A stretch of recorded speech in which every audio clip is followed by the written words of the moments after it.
Hi, folks. Omri here. Hope you're well.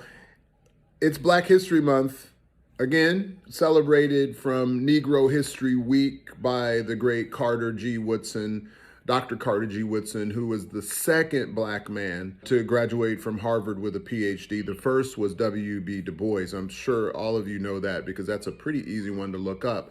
But I think the point from Dr. Woodson was not that we were celebrating in this month full stop.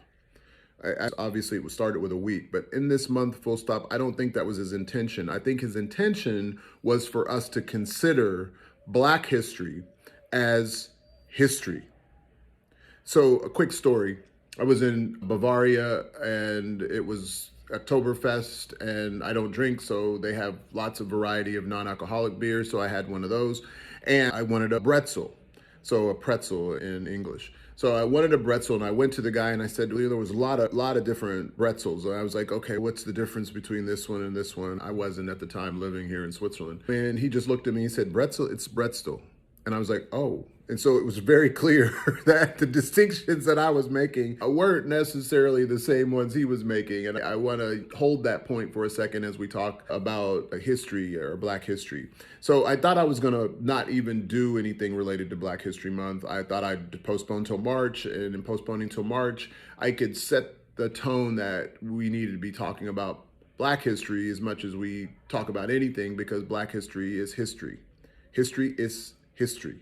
And if we understand that, we get away from thinking that Black history is for Black people. Black history is of and for all of us, and all of us have been in the interdependent web that has created that history. So it's important to not stop at a notion that this month is the celebration of Black history. This celebration is for us to remember the contributions of people who identify as Black or of African descent.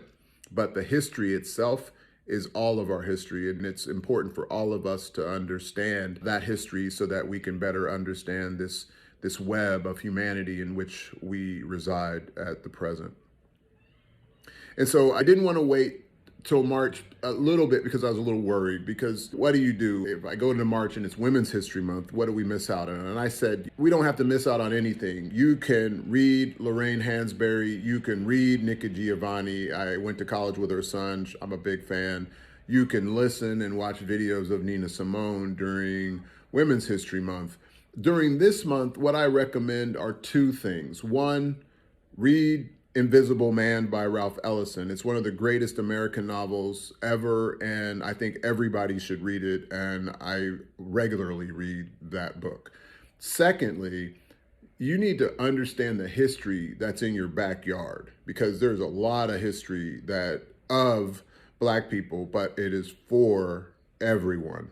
So understand what's going on in your locality, not looking for deficit, looking for that which brings life, that which has created something extraordinary in your community amongst Black people, because it's there. And so that's part of your history. Get a hold of it. Tell those stories on LinkedIn, not just this month, but throughout the year. I hope, given that there's other Black History Months in the world, that we can celebrate this one and continue to celebrate it next month and continue to celebrate the next and the next until we get to July. Of course, in Australia, they have Black History Month without a C to celebrate the Torres Strait Islander and the Aboriginal peoples of Australia.